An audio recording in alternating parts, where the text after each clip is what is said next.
Welcome to the Master Your Millions podcast, the show all about your financial potential and leaving a legacy for future generations. Here are your hosts, Jason and Scott Henderson.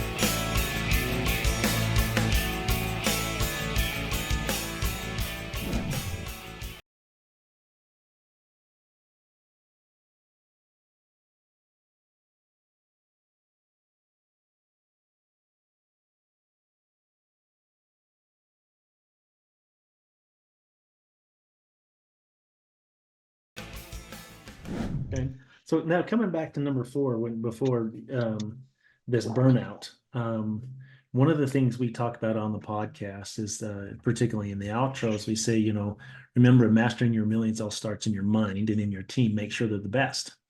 So to avoid this burnout or to be more successful, there's obviously been some key individuals that have been part of your team. Would you discuss with us maybe three of them that, maybe the top three that you think that have been along the road, here, like, I don't know if that acquired that team member or teamed up with that team. I'm not sure what the right term is, but how is it, tell us a little bit about your team and how that's been real success, beneficial to your success in the short-term rentals. Yeah, I'm happy to do so. So my first one, her name is Sarah Brown, and she stepped in as a mentor. And so my journey into what I do now is, initially I was working in Park City as Amazon management. I managed Amazon stores, but we had three of our own short-term rentals. And I said, I wonder if I could do this full time. And so I reached out to three property managers that I found on Facebook and said, can I just job shadow you for a day? And I'll lift, I'll drive.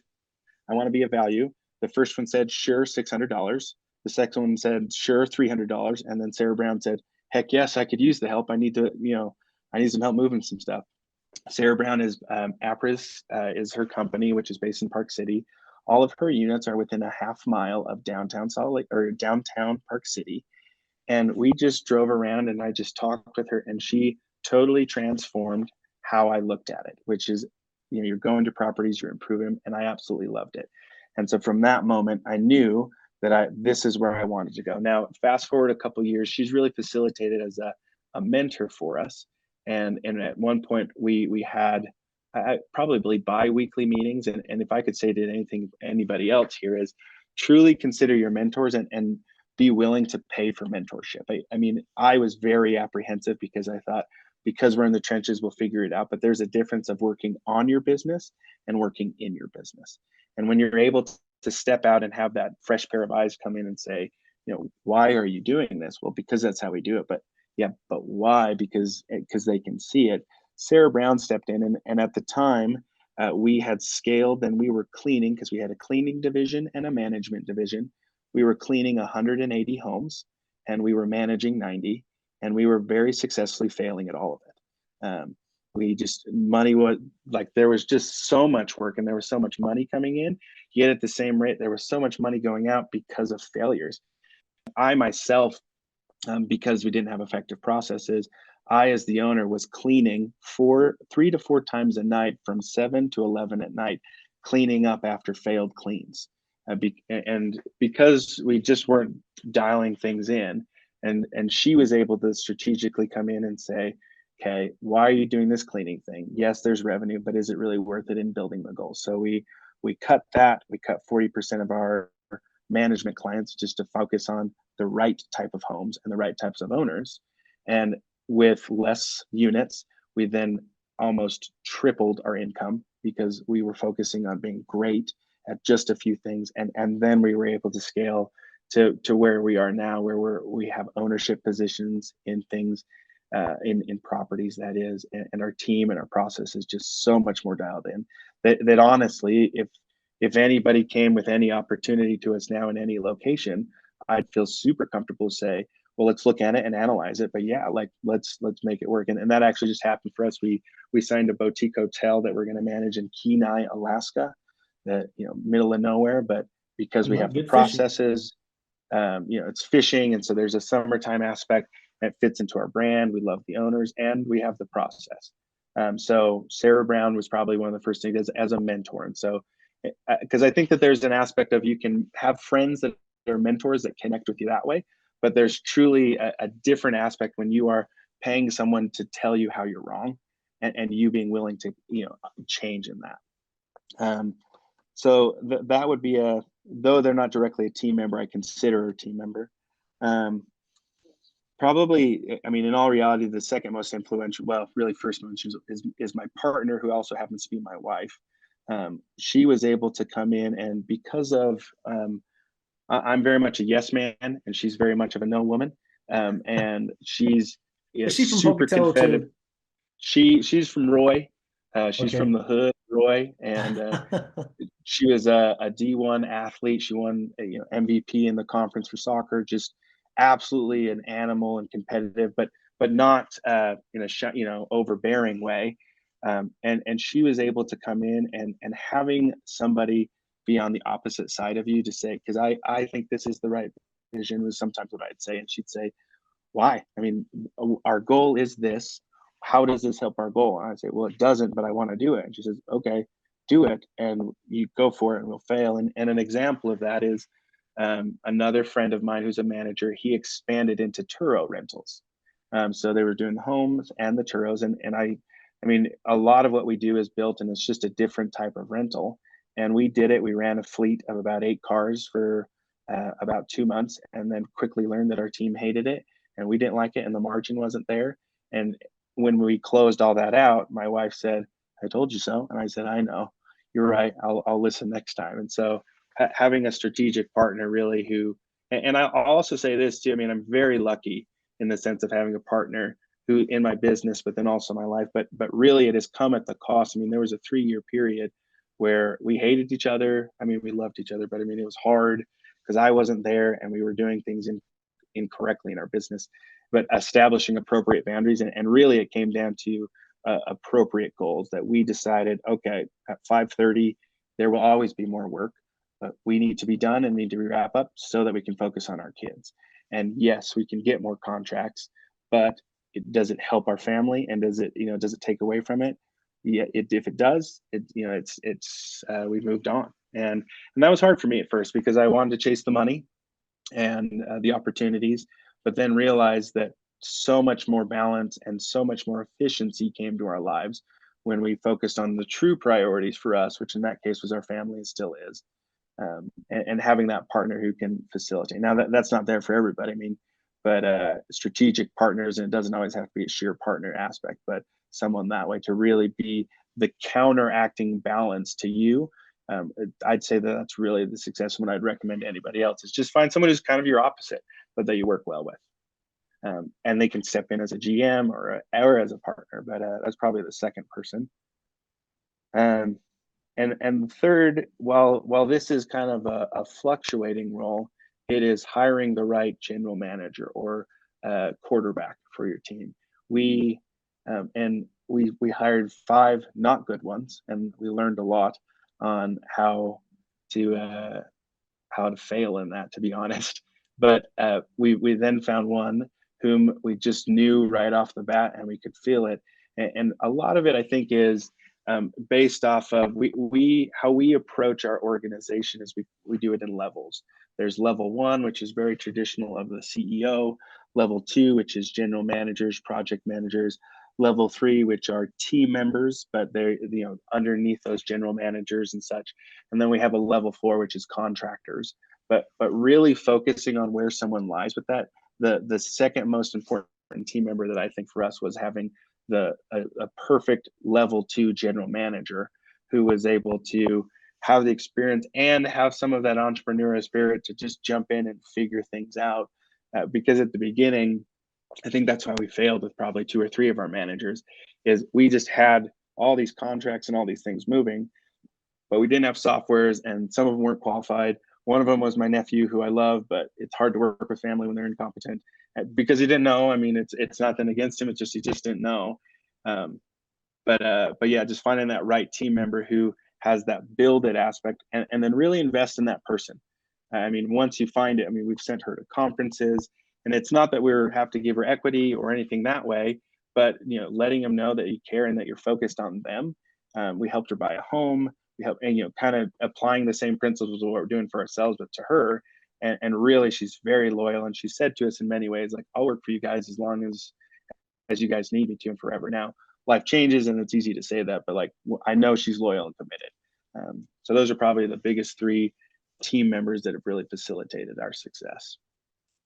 Oh, that's great. Okay, so let's take it kind of the opposite direction. And what are some pitfalls that you think you should avoid, or landmines, or whatever? What you said, you hinted a couple of times. Like we hired 5 not very good ones, and then we did this from failures.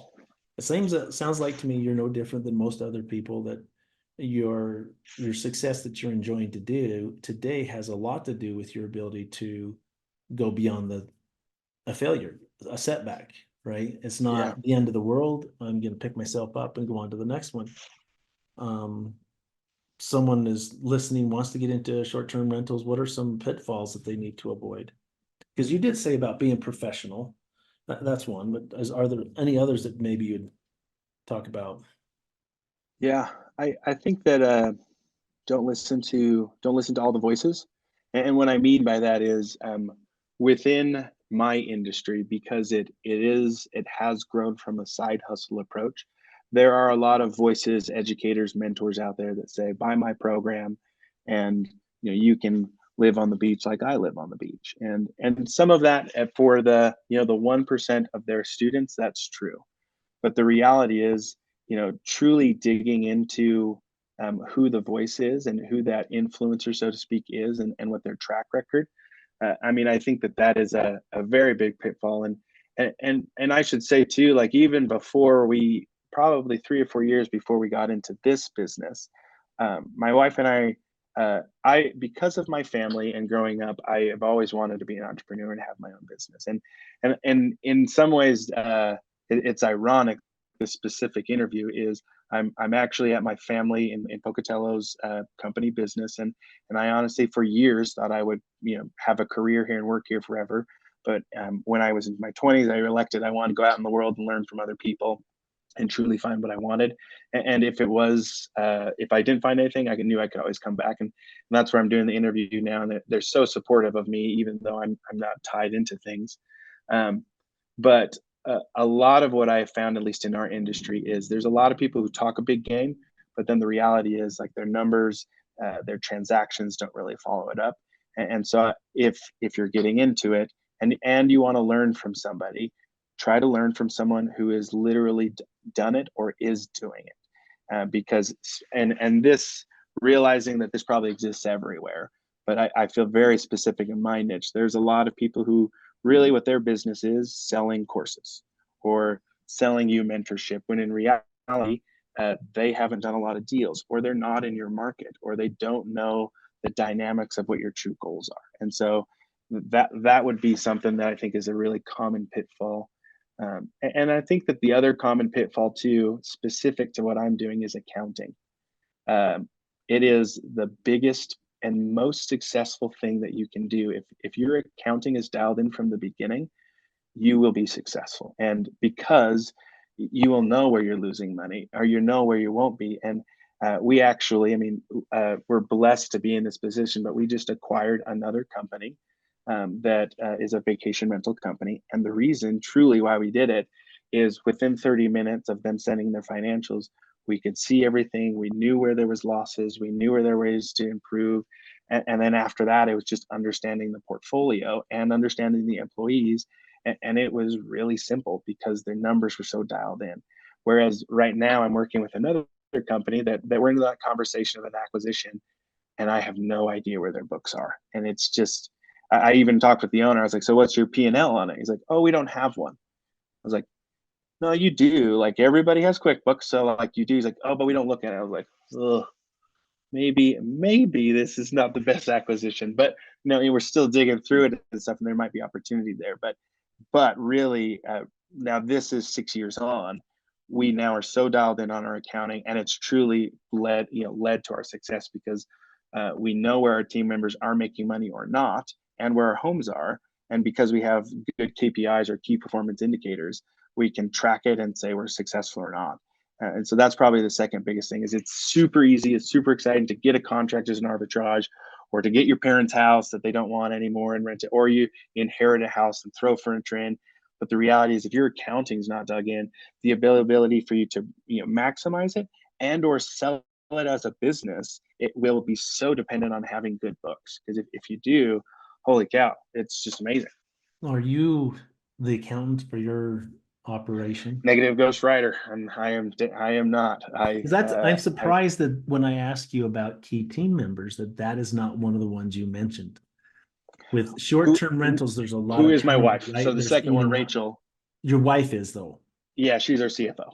Okay, so she's does the financial. Okay, so that came together. I'm with you. There's you said earlier on about knowing your liabilities, also knowing your costs. Most business owners, entrepreneurs don't really have a feel for their costs and where they're bleeding. And Yeah. they can dial that in, like you say, and know exactly where things. Then you know whether there's a problem or not, and you can know whether um, you can adjust it, right? So you Yeah. said Well, whether and there are three laws in real estate: location, location, location. And the next three is financing, financing, financing. What have you experienced in the financing? Because some of the ones it's really not. There's no really capital outlay when you go rent someplace with the right to sublet that and you turn it into an Airbnb there. The only thing you really have outlay is your deposit, maybe your first and last month's rent, yada yada yada. But then you start getting revenue. In the event you're going to purchase one, what is the market like as far as financing? Is it just their regular residentials, I guess, single family? So you can qualify for Oftentimes that's what conforming it is. loan. Yeah, there's that. There are future income-based loans as well that some people, and there's also several. I mean, for touristic markets, there are specific loan products that are out there to facilitate these types of homes because it's truly being purchased as a business, and so they'll approach it that way. Um, but specific to the Utah market, it's become extremely challenging, even with those products, to make numbers dial in. I mean, we, as part of our team, we do have an agent who facilitates that for some of our buyers, and it's just from a conventional that approach, it's really challenging because to make the numbers pencil here in Utah it's really hard because of the appreciation in the value and primarily the interest rates. Now, we've seen some of that flower to a degree, but really what we have done over the past 2 years is focused on other ways of financings, primarily creative and seller finance or subject to. And really that is where we're seeing the most gains, is because traditionally you can do either assumable loans and or you're taking over at lower interest rates, or even, so for example, we have a boutique hotel in Kanab, Utah. That one's a seller finance deal. Basically, we bought out a partner from from a team that had it, and it's all based on seller finance, to which in 8 years we have a balloon payment. But I'm pretty sure that their interest rate is dialed in at like a 3.5, and they just charge us a 4.2, which, so they're making money off of it. But I mean, even still, like, if I offered a product to anybody at 4.2 right now, everybody would be interested because that just doesn't exist. Right. And so, and the addition onto that of why creative and seller has been so advantageous for us is because short-term rental cash flows are so much higher. You truly are making real money, and it's fast. Just because rates are so much lower in regards to the seller finance, that earning up the money for those balloon payments or for the other down payments that are coming down the line. You said a minute ago that the first three rules in real estate was location, location, location, and I've often felt like that the next three rules are as financing, financing, financing. What has been some of your experience in financing of Airbnbs? Yeah, so I mean, a lot of people, how they approach it is really similar to second home, where traditionally you have to have the 20% down, and it's a great strategy, and there's a lot of different products out there that, from a conventional standpoint, exist. And the challenge that we're seeing right now is because interest rates are at an inflated rate compared to where they have been, that just numbers don't pencil, and it's just really hard to factor in the specific to touristic areas to get it to work that way. Island Park, we've actually had two deals that haven't come through because homeowners were intending, but they just can't make it work because it's so high. But really the approach is that we're just looking a lot more creatively at it, and subject to seller finance, creative finance. Really, that's where we've been finding a lot of it, because a lot of homeowners, they're still really motivated, but they can't do it on the traditional stuff. So they're willing to act as the bank in a lot of ways. And I mean, for example, our boutique hotel in Kanab, Utah, I mean, that's how we were able to step in on that one, is that we essentially took it over a seller finance deal. And now we amplifying what we've done there. We brought on another capital partner for it. It's way better than it was before. And even still, I mean, we basically, to break even on it, we have to have a 50% occupancy at a conservatively low rate. Otherwise, if we had to do a conventional way of how we would have bought it, I mean, there's no doubt I think that it would have been higher. And when I say higher, probably closer to a 60 to 75% occupancy just to break even. That's kind of what's the norm right now. Not to make this non-evergreen. I mean, it's financing always going to be an issue, right? You want a good location, finance is always going to be an issue. I'm surprised, though, that you haven't heard of or know much about the infinite banking concept, which is basically starting a private bank so that you can finance. So, for example, this building I'm in, I have financed it using my private family bank, if you will. And that is something that is growing in popularity, where a lot of people are saying, well, hey, I don't want to lock up my money or my equity in something and only get one bang for my buck, if you will. Can I get more benefits, 3, 4, 5, 6 benefits from the same dollar, or essentially spend it multiple times? I know you're really not doing that. It kind of feels like that. And so I'll add to it, like, I think you're right on. And I honestly think that is, I mean, the boutique hotel, that is who the finance partner is essentially a family bank that they are facilitating, and we're a piece of that portfolio. So I think that you're right on that. And I think probably the aspect specific to why maybe within the short-term rental world, infinite banking is an element, but it's not necessarily something that people are purchasing like at first, is because most people see a home and say, oh my gosh, that can be our second home, that can be our cabin. And their approach is that most people don't want to share that. They just want to find someone else to pay for it so that they can enjoy it the month of the year that they do it.